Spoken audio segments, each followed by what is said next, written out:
Good afternoon and most welcome to 1547.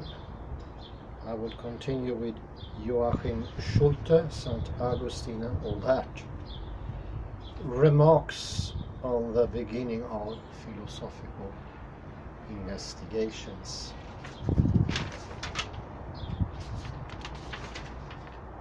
I'll continue where I left off. Page 87. Last paragraph.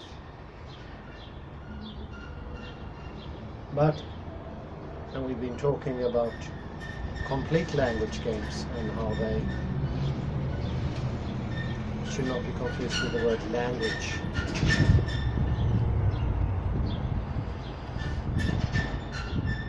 We have the shopkeeper example and of course the more important builders example.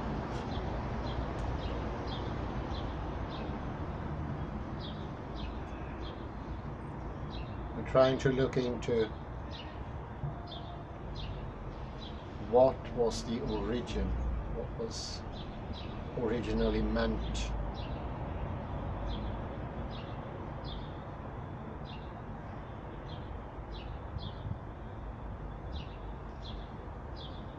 by this kind of scenario. And Joachim Schulte is pointing to it's confusing when language and language game are used interchangeably. So we look into if we can clear out those misunderstandings.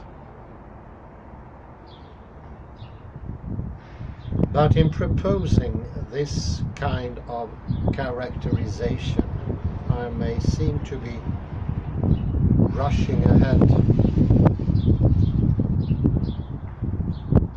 Many ways of reading Wittgenstein's notion of a language game have been put forward and defended in the literature. And there's no obvious agreement on a particular interpretation.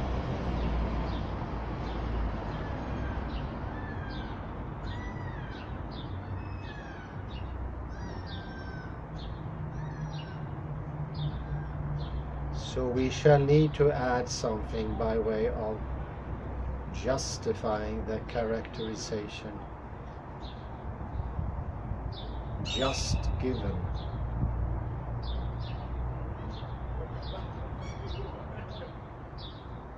In the present context, I shall confine myself to mentioning just a couple of points.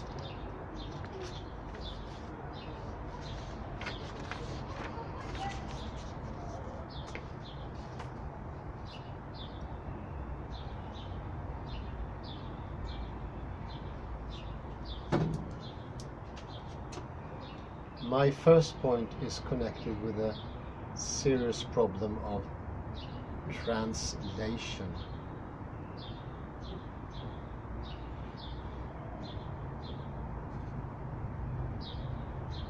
It has often been mentioned that the German word Spiel can be difficult or even impossible to translate into English. It is obviously much wider than standard uses of the English word game, covering sports as well as board or card games, but not ring-a-ring or roses or other relatively aimless activities such throwing a ball against a wall and trying to catch it, which is one of the Spiele explicitly mentioned by Wittgenstein.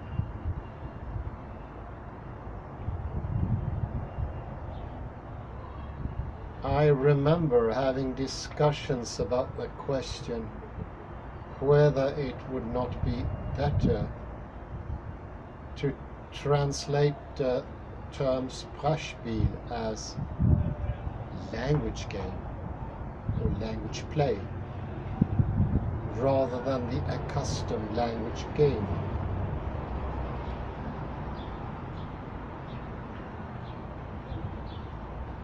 In order to capture at least part of the extra meaning expressed by the German word Spiel.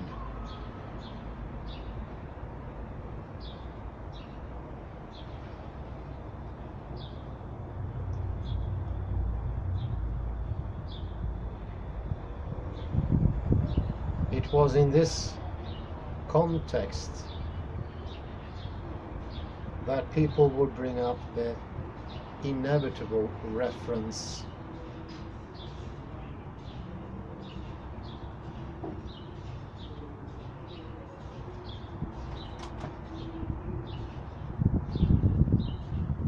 to Friedrich Schiller's letters on the aesthetic education of man, and his passionate claim that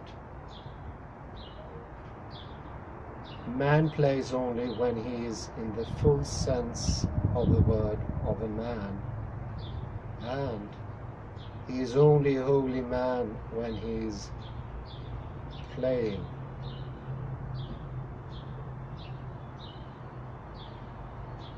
I'm not sure whether Schiller's emphatic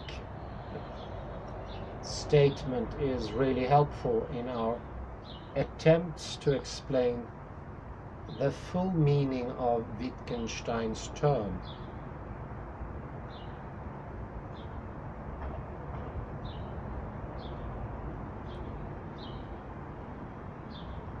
But it is true and ought to be borne in mind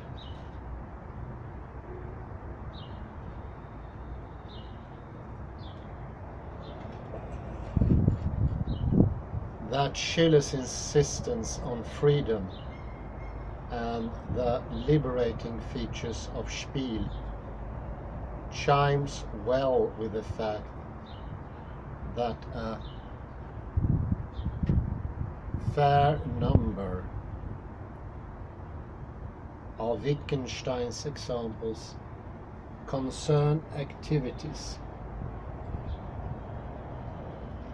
that are not obviously or clearly not at all rule governed.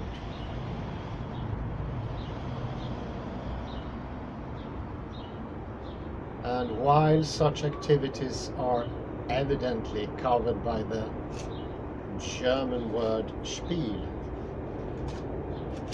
one would find it hard to make the English word game do the same work.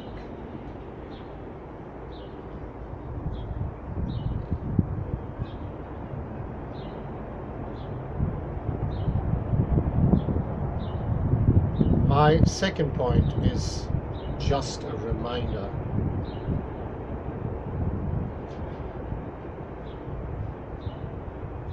Wittgenstein himself states that our language games stand there as objects of comparison,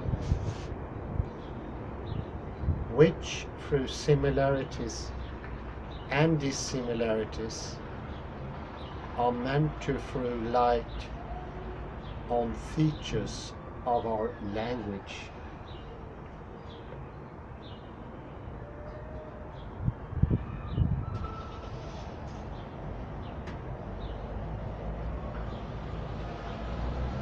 Now, if these objects of comparison are meant to illuminate factual uses of language like German or English,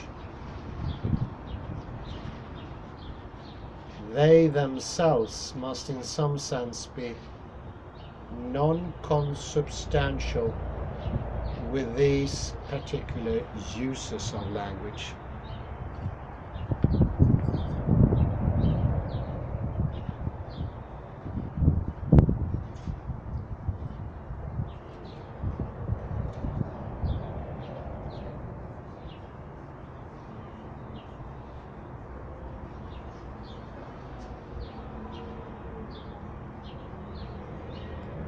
Otherwise, they would not be fit to serve as objects of comparison, since comparison presupposes a certain degree of distinctness.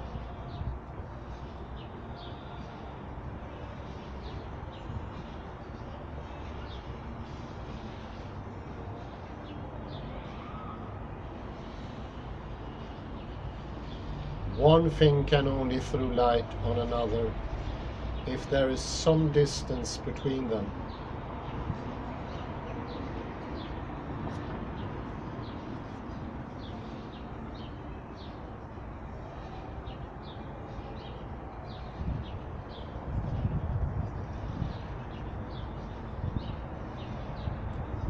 In other words, for such an object of comparison to do any useful work, it will, for example, have to be strange or artificial, or in some other way salient, to let the contrast between it and what is meant to illuminate do its clarifying work.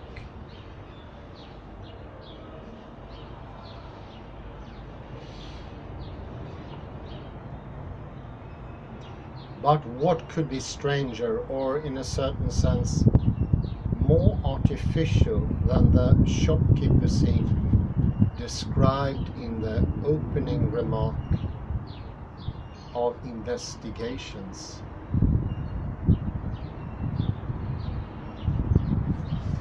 In particular, there are two activities sketched in a way that magnifies or augments them out of all proportion.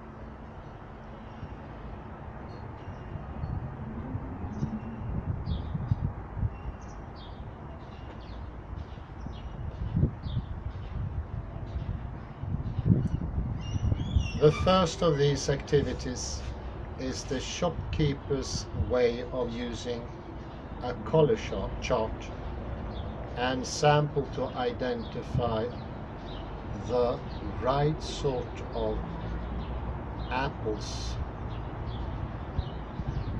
The second one is his use of the series of number words in counting up to the right number of apples.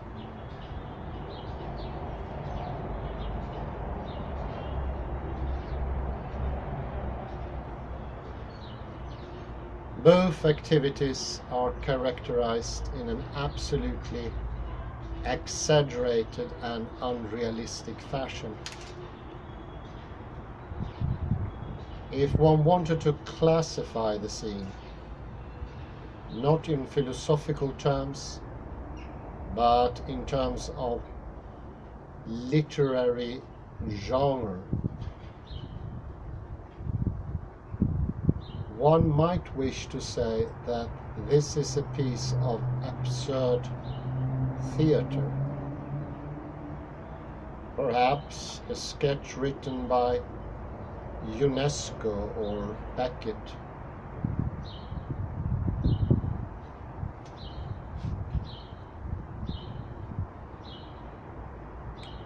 On the other hand, there clearly is a didactic element as well. So one might think of Brecht as a possible author.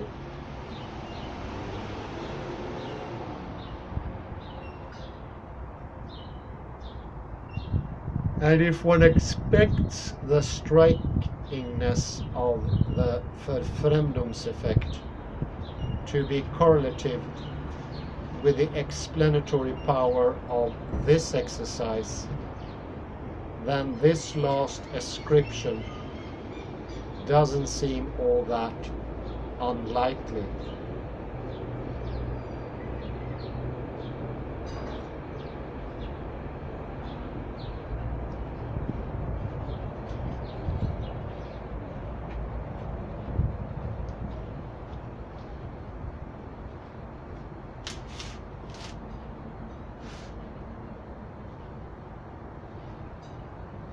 At any rate, one could say that the strangeness and artificiality of the description are means to an instructive end.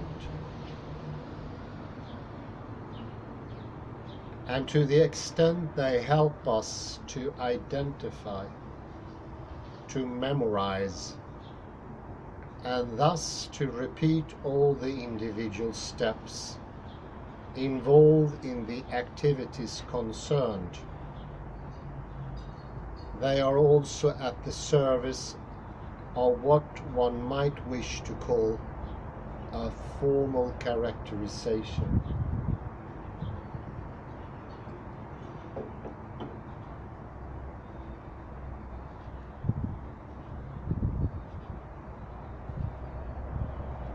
So if you look at the matter from a certain perspective, a description of the shopkeeper scene could be regarded as providing us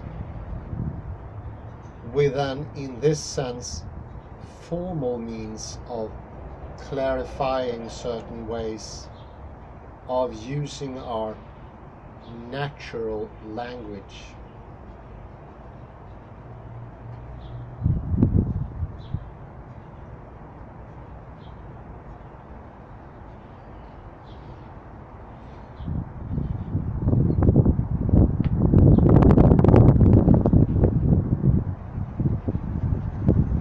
But what is really happening according to the description of the shopkeeper scene?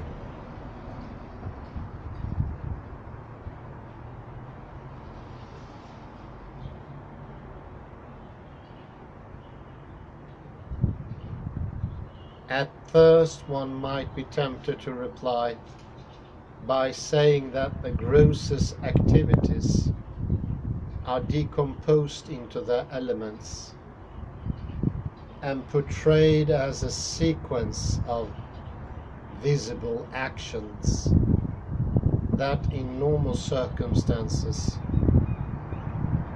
are in some sense performed but not perceived or not perceivable.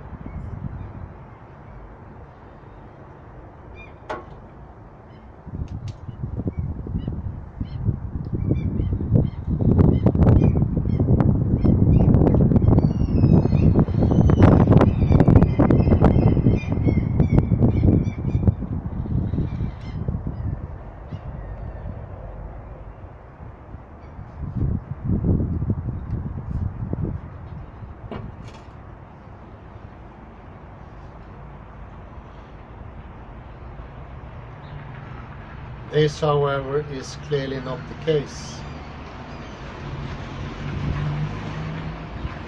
An ordinary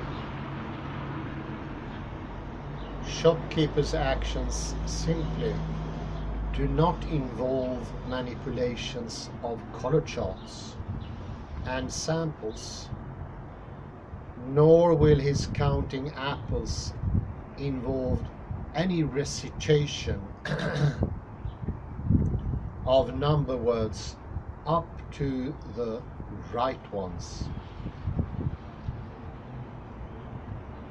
So Wittgenstein's statement, it is in this and similar ways that one operates with words, must be ironical. Unless his word operate is taken not in its usual and inchoate sense of employing linguistic expressions, but in the extremely ambitious sense of spelling out the processes and techniques on which our use of the relevant words is based.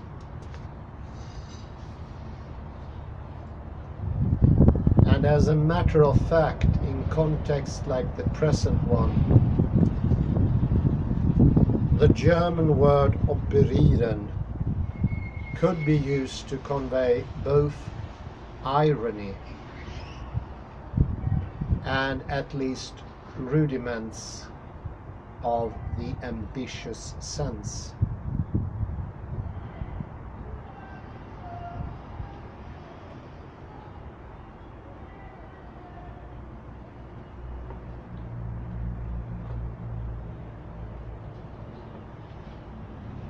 But of course, not a shred of this ambitious sense is really expressed by a statement like, the grocer selected 5 red apples and put them in a bag.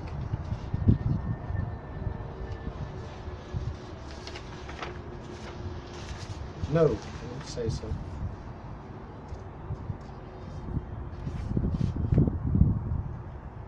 What Wittgenstein is really describing is a relatively complicated kind of stage performance, representing ways of acquiring techniques, of identifying and sorting objects that play a role in everyday processes of buying and selling.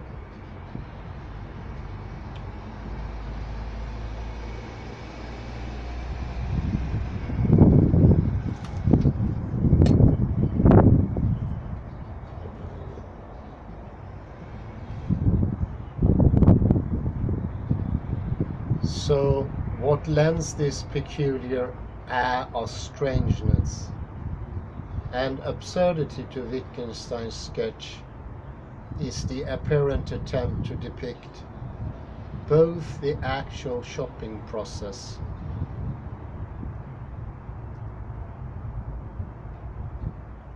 and the way some of the techniques involved in shopping are learned, and to depict both sets of phenomena as if they formed part of one and the same sequence of actions.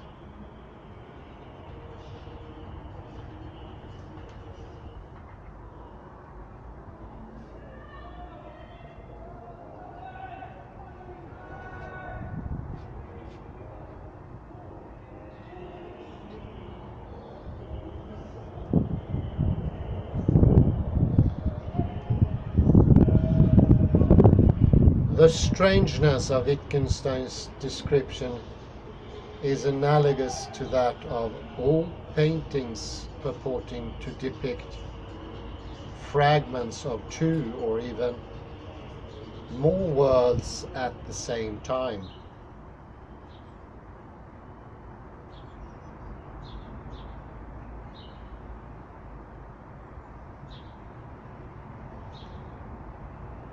By this I don't mean pictures like those showing the Annunciation, for example.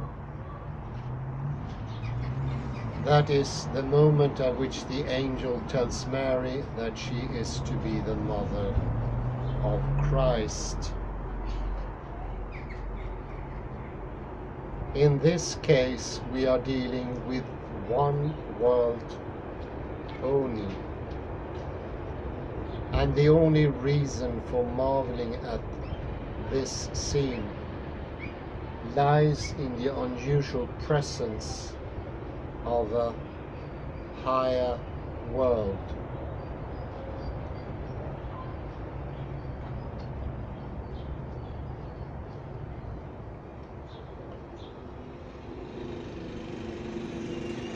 No, what I mean are pictures attempting to show more than one world at the same time. For example, a preaching to an absolutely mundane congregation of parishioners as well as a group of angels assembled in a corner of heaven.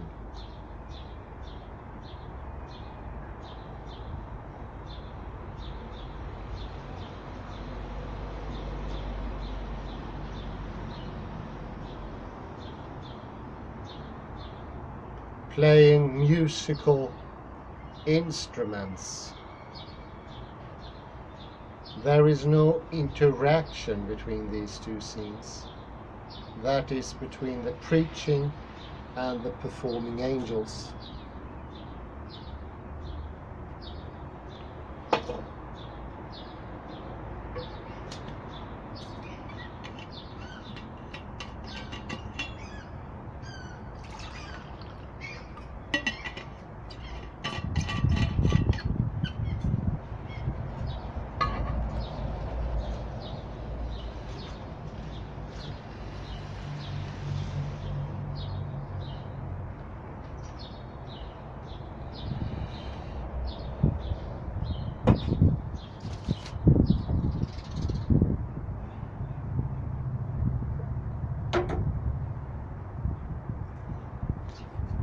And it is not even clear that we sensibly speak of simultaneous goings on.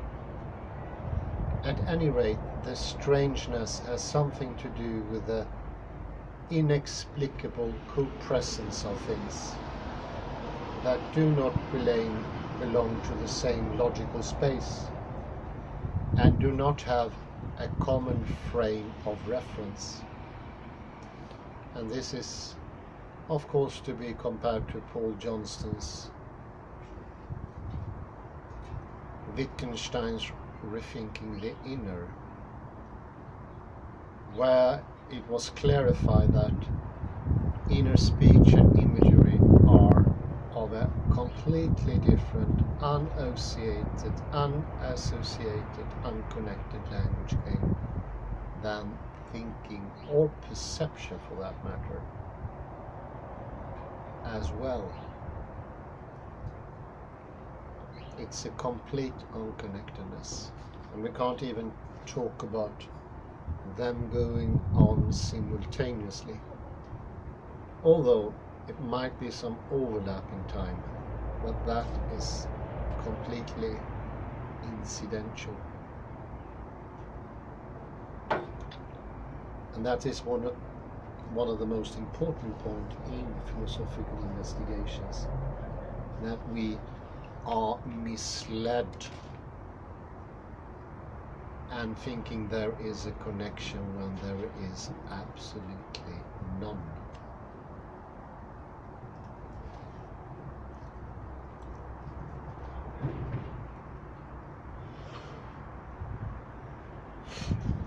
In a similar way, we might find it difficult or feel unable to see the elements of the scene ostensibly described by Wittgenstein as belonging to the frame of reference of everyday shopping, even if it is admitted that mastery of certain techniques is a presupposition of our coming to grasp and employ concepts and the words expressing them. This does not mean that the process of learning those techniques is in any way present when they are applied.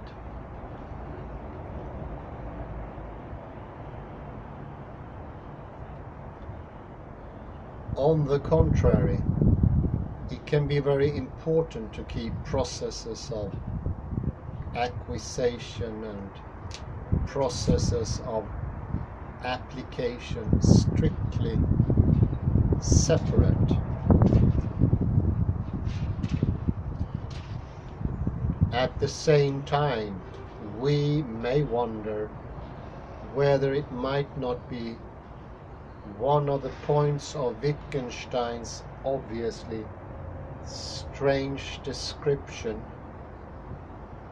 of the shopping scene to bring out that the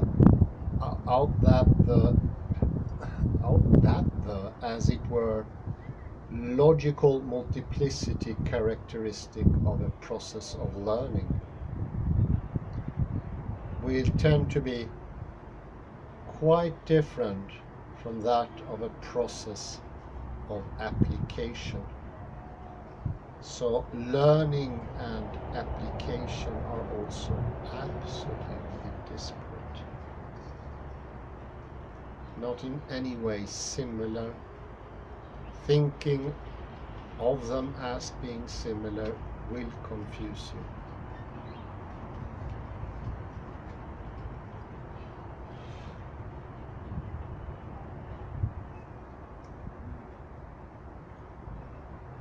One way of finding out about this sort of multiplicity would consist in identifying the sorts and number of constitutive elements involved in either kind of process.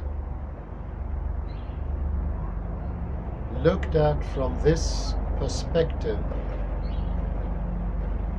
it will soon become clear that most ordinary users of color words like red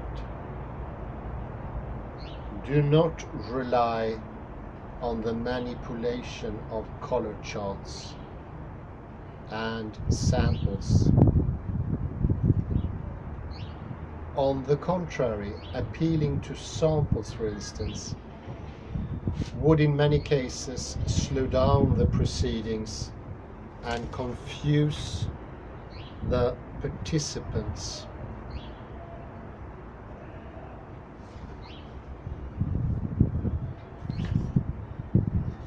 On the other hand, and this is definitely on the other hand, no connection, remember that. When it comes to teaching color words or discussing difficult cases, charts and samples can prove very helpful.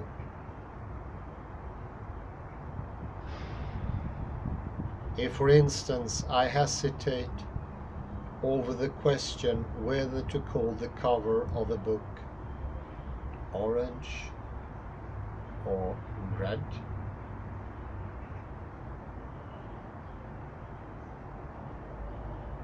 I may resort to a color chart and base my decision on a comparison between relevant samples and my copy of the book.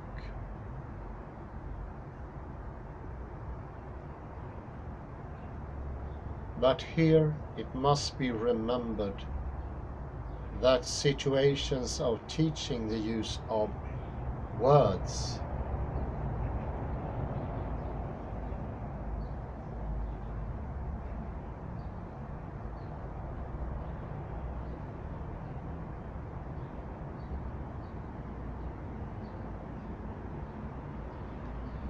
or of discussing difficult cases are different in kind from what goes on in everyday situations of more or less successful ordinary uses of one of our natural languages.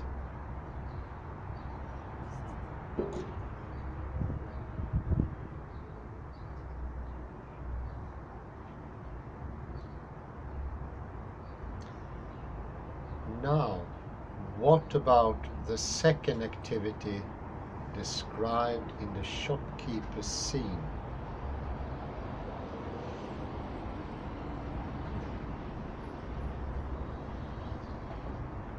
That is, what about the way the grocer's technique of using the series of number words is described? Again, we are we observe a kind of concertina effect, as the elements constituting an ordinary process of counting are pulled wide apart.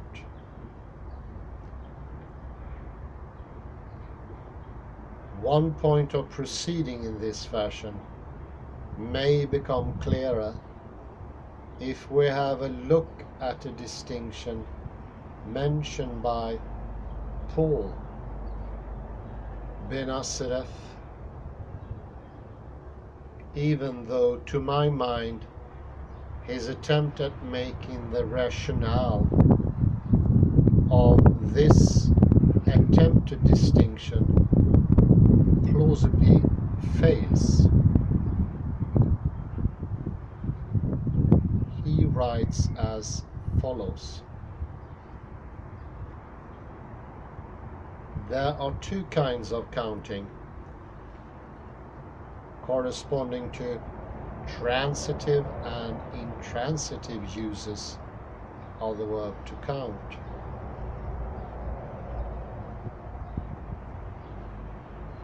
In one, counting admits of a direct object, as in counting the marbles. In the other, it does not.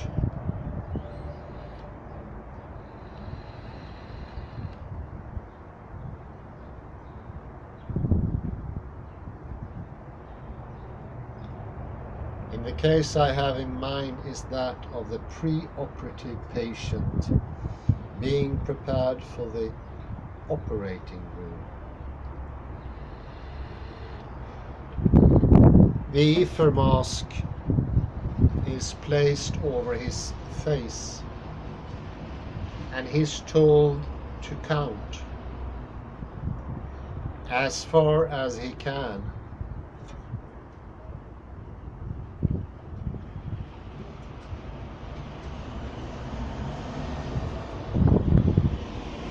He has not been instructed to count anything at all. He has merely been told to count.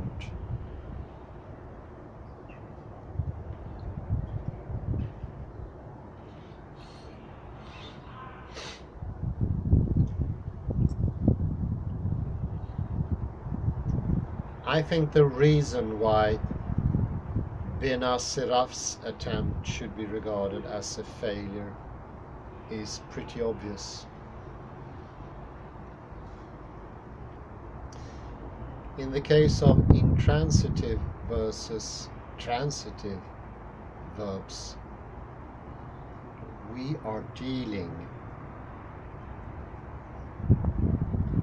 with two classes of verbs that can usefully be distinguished according to whether they can or cannot admit of a direct object.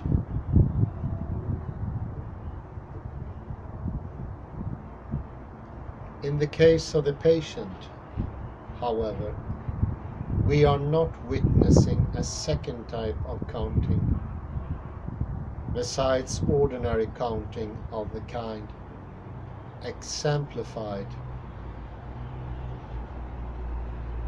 in counting coins in my pocket or pencils on my desk.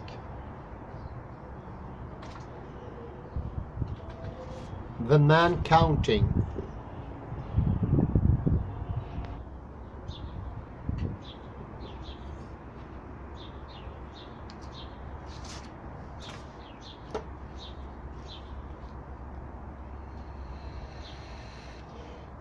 So we continue with Ben-Asseraf, this example of intransitive and transitive, and I think Ben-Asseraf is a very good example of something can sound brilliant as a conclusion or a solution, it turns out to be rotten at the core. The man counting, in inverted commas, before being moved to the operating theatre does not count at all. He is merely reciting numerals in their canonical order.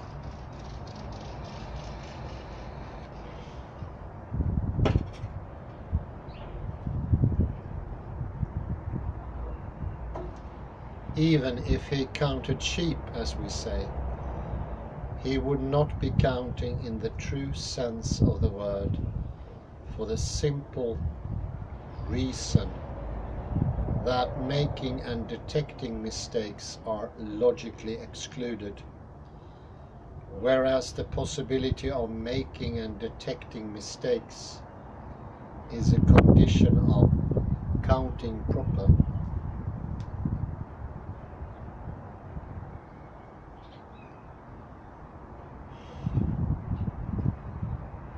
Another point worth mentioning is this.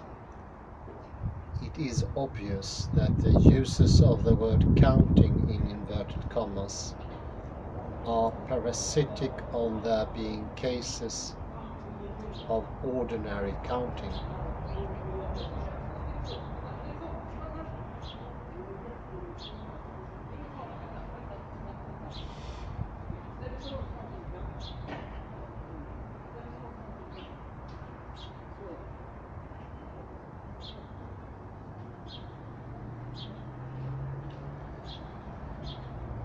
Now, what I have here tried to point out very briefly can nicely be mapped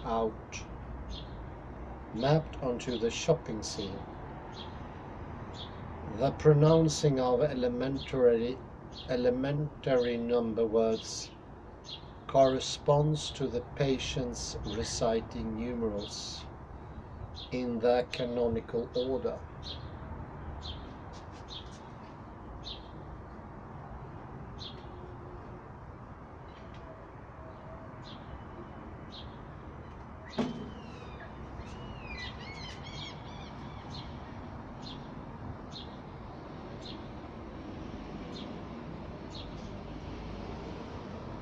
But it is clear that this describes only part of what the grocer is doing. What is missing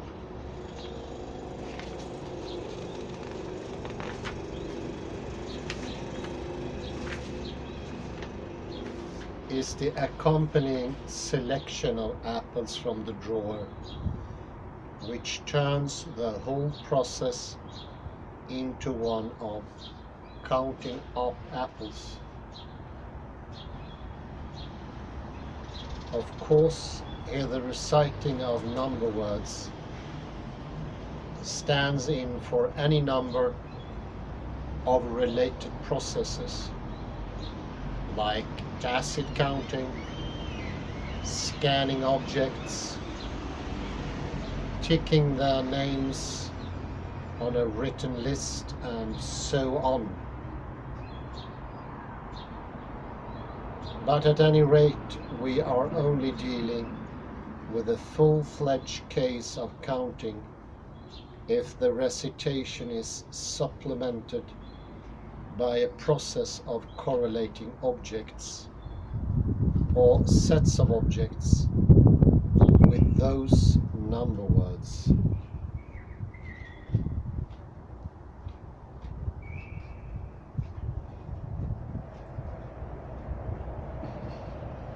However, as Wittgenstein himself points out, this does not stand in the way of conceding an independent role to the activity of reciting number words. Thus, in learning their mother tongue, children will play all kinds of preparatory games with words that will eventually lead to mastery of their full use. So it's a skill developing. It's so far as anything can be from the Augustinian idea. of sheer pointing and an almost immediate understanding. We are heavens and skies away. It's like Augustine is in another galaxy.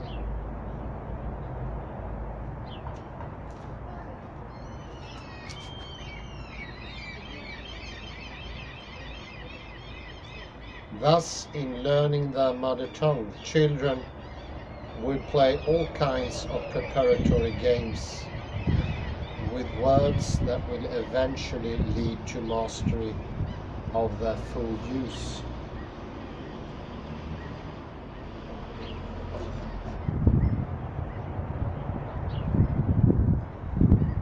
Reciting number words in the canonical order is one of these games.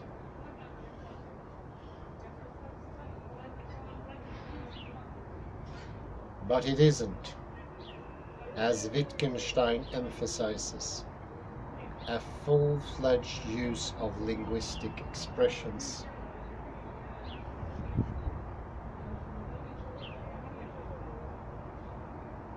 It is, as he calls it in Philosophical Investigation, page 7, a sprechähnliche Vorgang, a speech-like or quasi-linguistic activity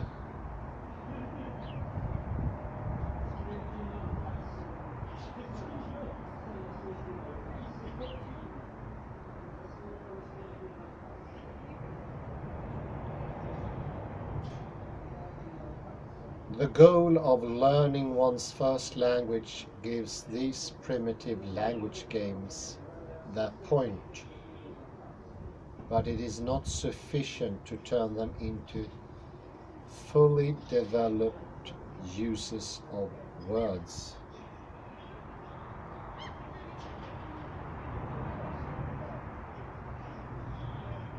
Before getting down to sketching an answer to my earlier question about the status of the shopkeeper's scene,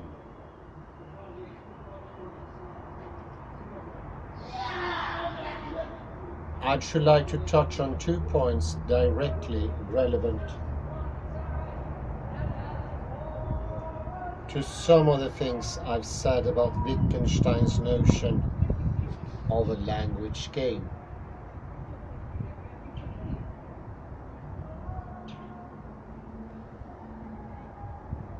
The first of these points is connected with the description of the act of shopping in terms of charts, samples, and written signs.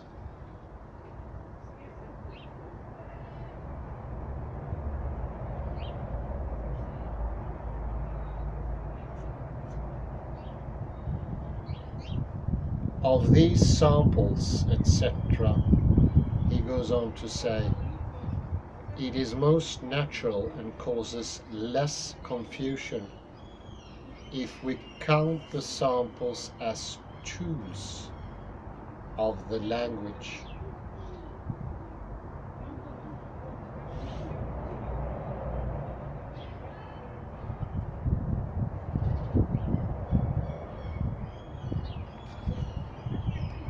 Here it should be remembered that the meaning or meanings of the German word muster are not fully captured by the English word sample.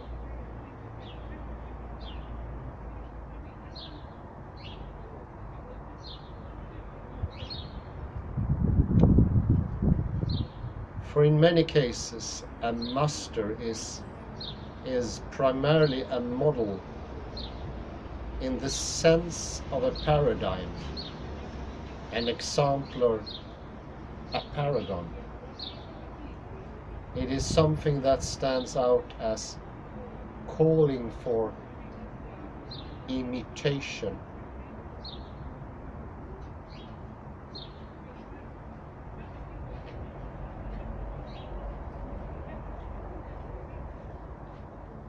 It is obvious that most of these samples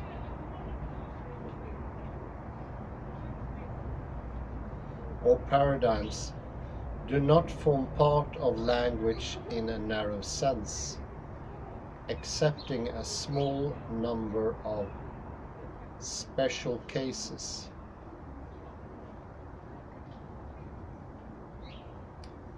They do not stand on the same level and are not of the same sort as words,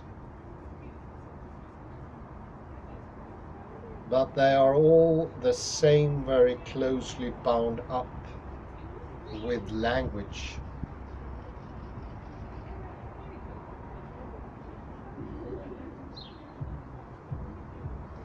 And the tie that connects them is a practical one.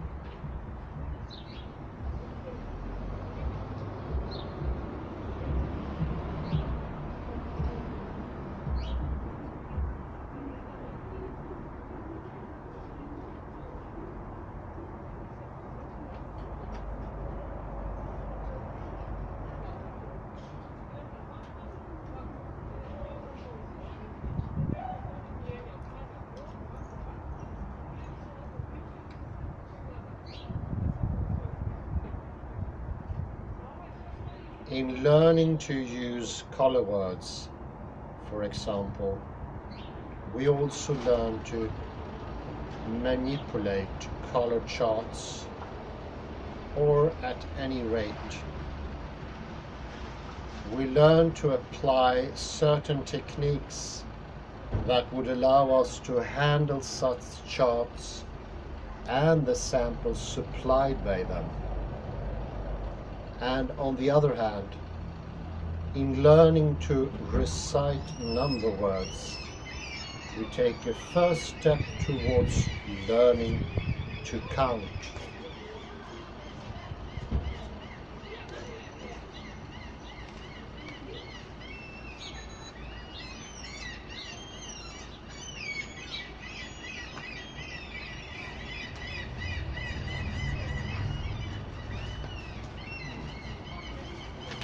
Take a short pause there, sorry.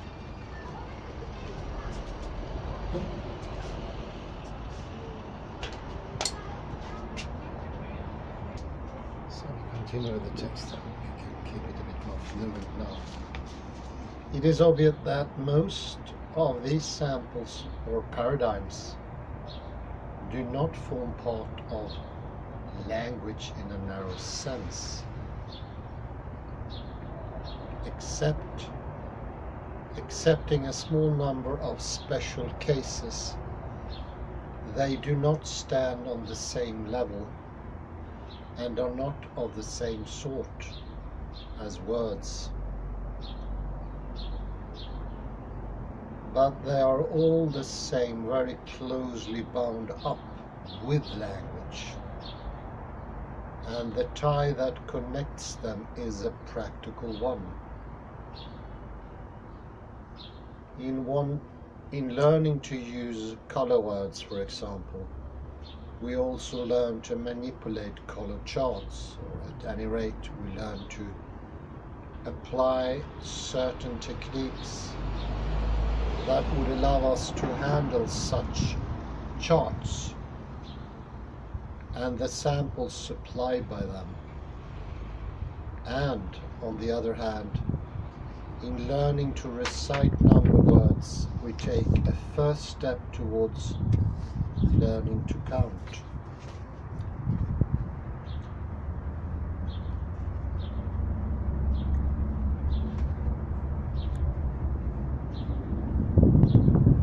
Clearly, one of the points of the strangely magnified and augmented scene described in Wittgenstein's description of the shopkeeper scene consists in bringing out the fact that a fairly complicated practice involving a great variety of abilities needs to be understood and mastered if one is able to perform what seem to be extremely simple actions, like counting or selecting a certain type of apples.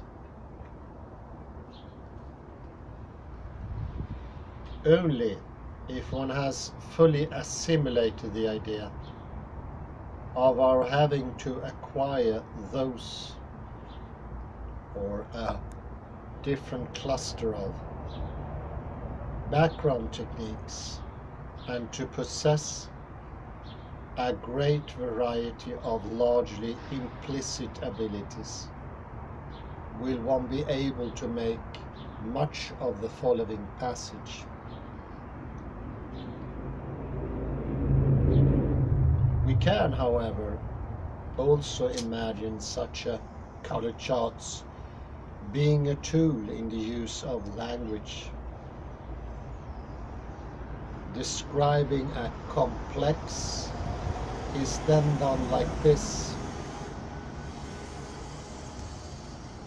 The person who describes the complex has a chart with him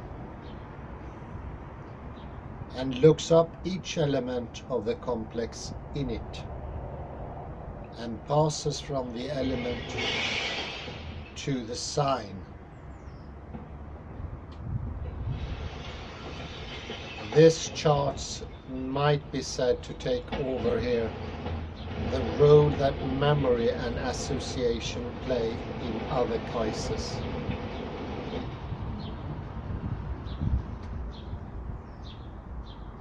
Now, if the chart can in such cases be claimed to play the role of memory and association, then it can to this extent be described the capacity to replace memory and association in our descriptions of relevant situation. And this is a legitimate move. Then it will be seen that this can have an important bearing on arguments in the philosophy of mind, for instance.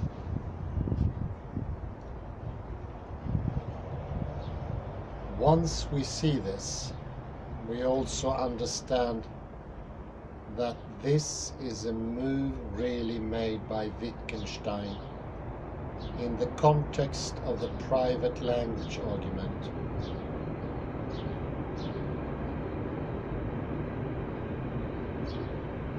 And related parts of his work.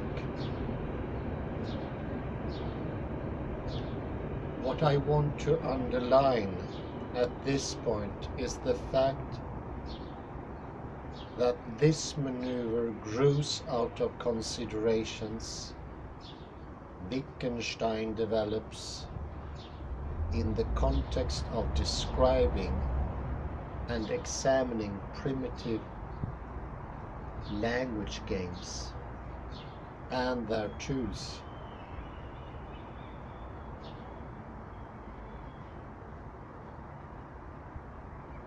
It represents one way in which the invention, description and examination of language games can prove philosophically useful.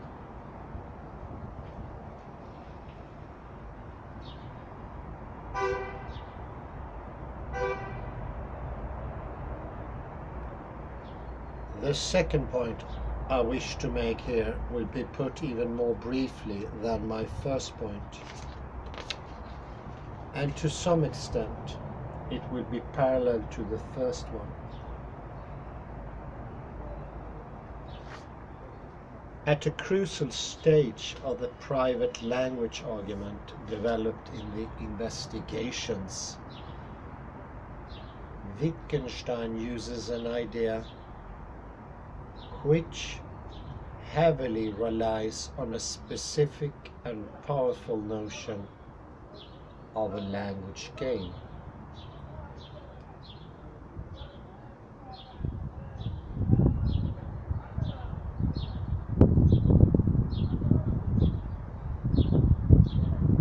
This is the idea that such games have a beginning and an end,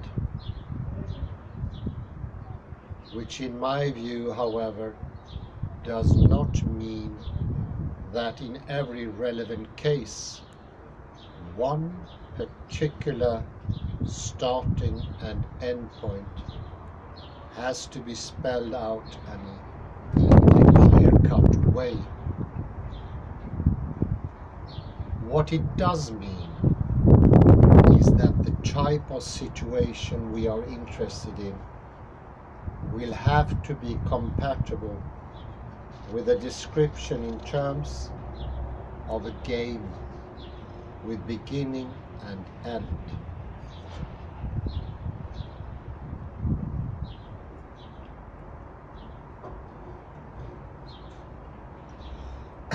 To illustrate this idea, I shall quote part of the well-known remark 290 from the Investigations.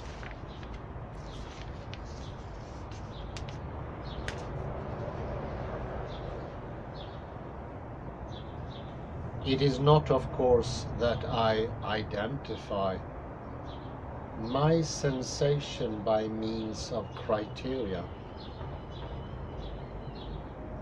It is rather that I use the same expression.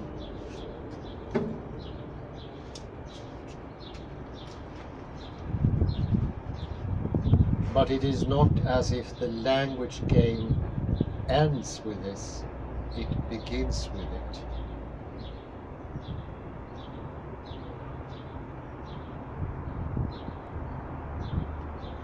But it doesn't begin with a sensation which I describe.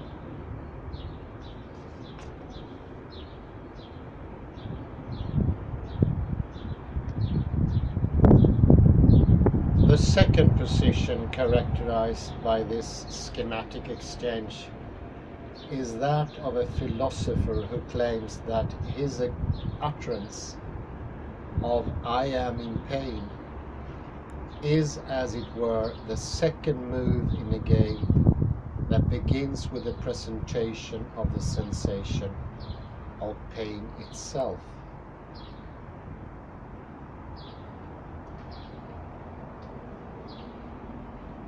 But once he conceives of the game in this fashion, the second move will naturally be read as involving a description of what was presented by the first move. If, on the other hand, you see the game as beginning with an utterance of "I am in pain," it will be natural to read these words as a kind of avowal, as a natural expression of pain, and not as a description of a given sensation.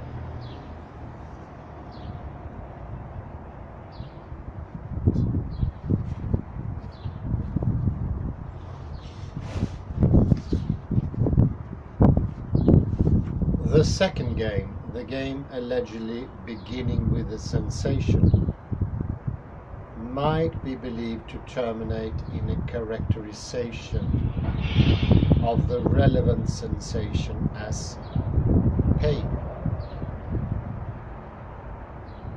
as opposition to hunger, for example, or nostalgia or surprise.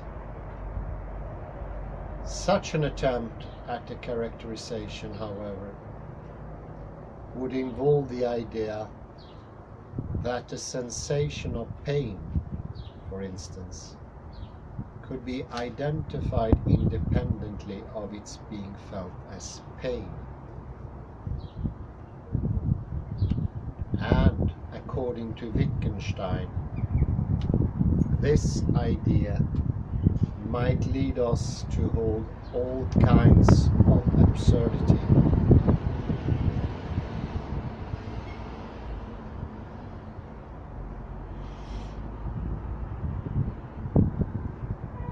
first game, however, that is the game beginning with a pain expression,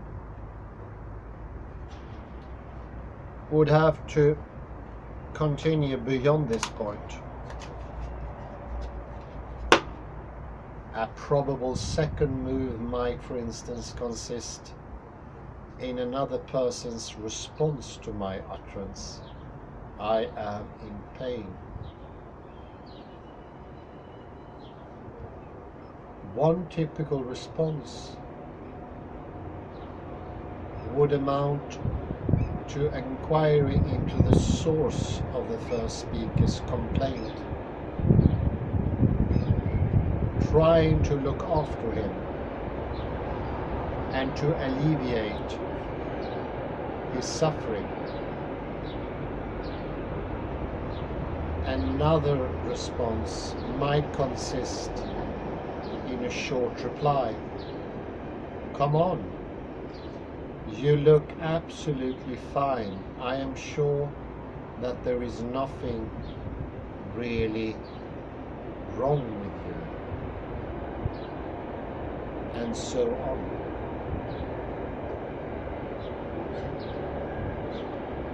So the whole structure of the description of a given situation and of the ensuing philosophical discussion will depend on which of these two language games seems more suitable.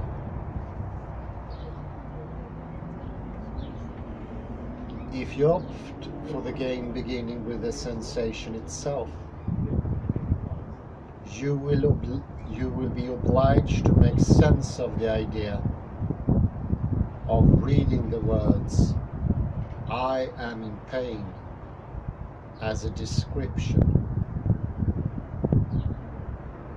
If you opt for the game beginning with the pain expression, you will be obliged to make it plausible for your interlocutor that ignoring the sensation itself can be philosophically advantageous.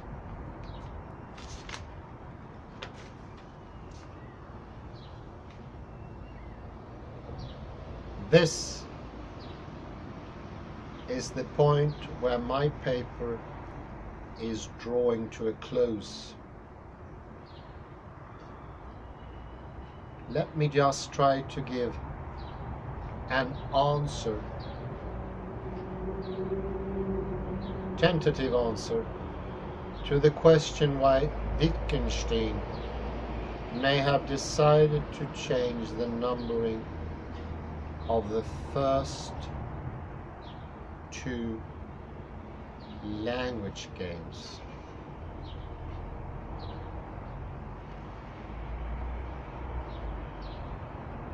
The shopkeeper scene and the language of the builders. I think that one fairly obvious and important difference between the two lies in the fact that the builder's game, as opposed to the shopping scene, cries out for extension.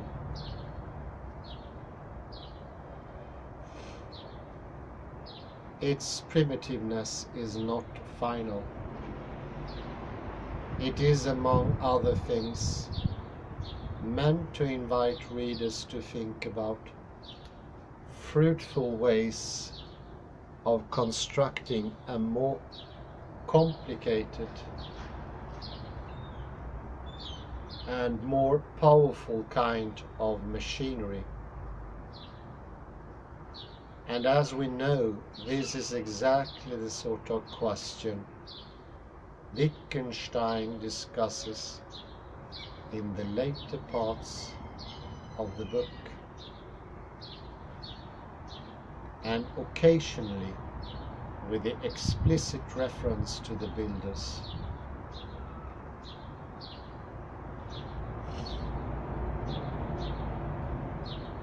The shopping scene, on the other hand, does not cry out for extension or completion at all. It is in a sense over-complete inasmuch as it displays more structure than we should usually want to perceive. So this is one reason for not treating the two language games as having equal status.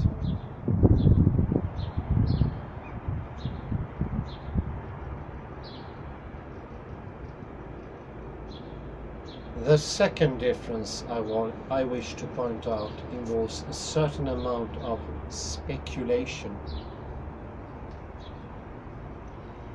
Nominally, the account of the builder's game describes an application of Augustine's story.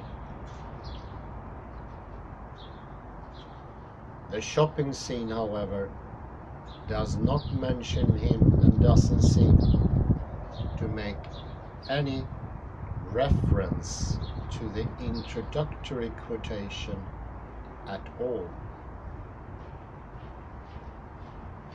But in my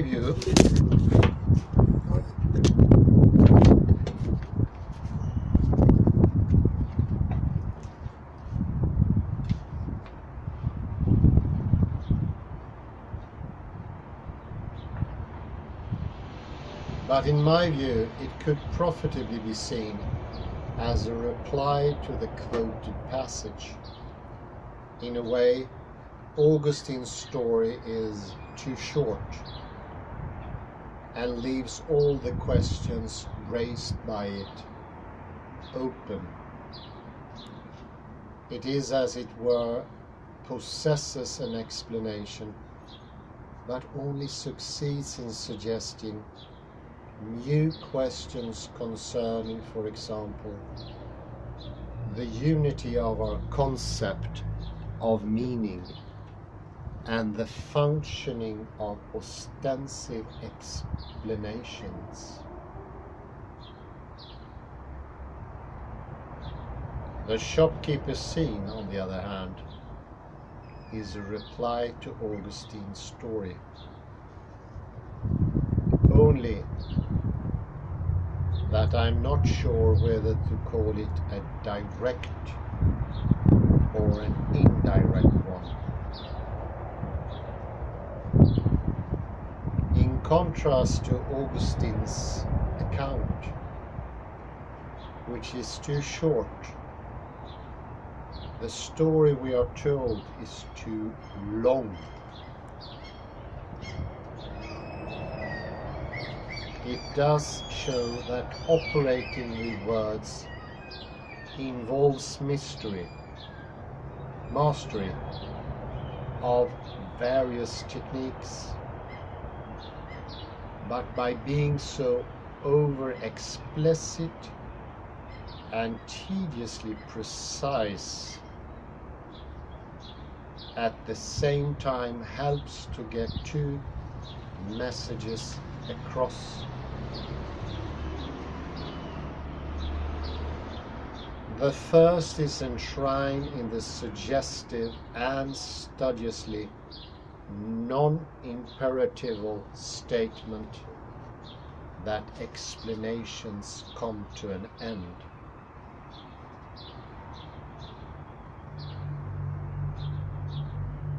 Full stop. The second is the claim that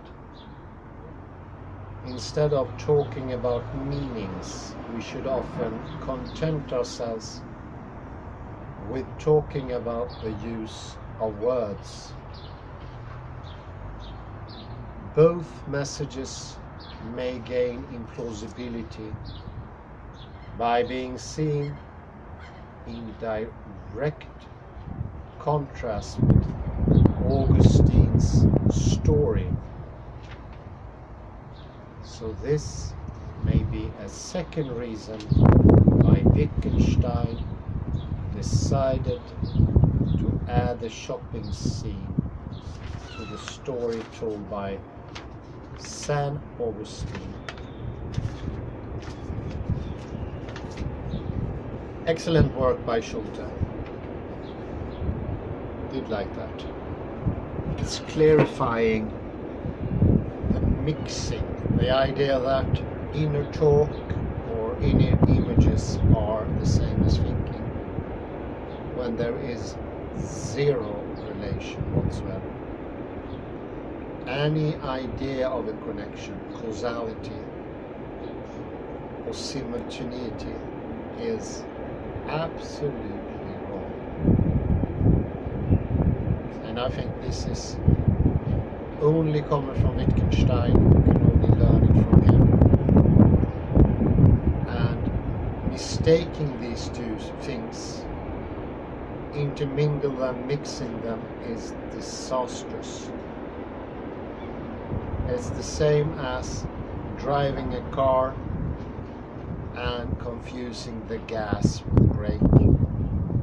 Nothing comes close to it. And the more you think, the more you act, the more you live, the worse are you going to do things. So Wittgenstein truly shows the fly out of the bottle. And here I say thank you very much for your patience, and have a very pleasant afternoon. Bye bye for now.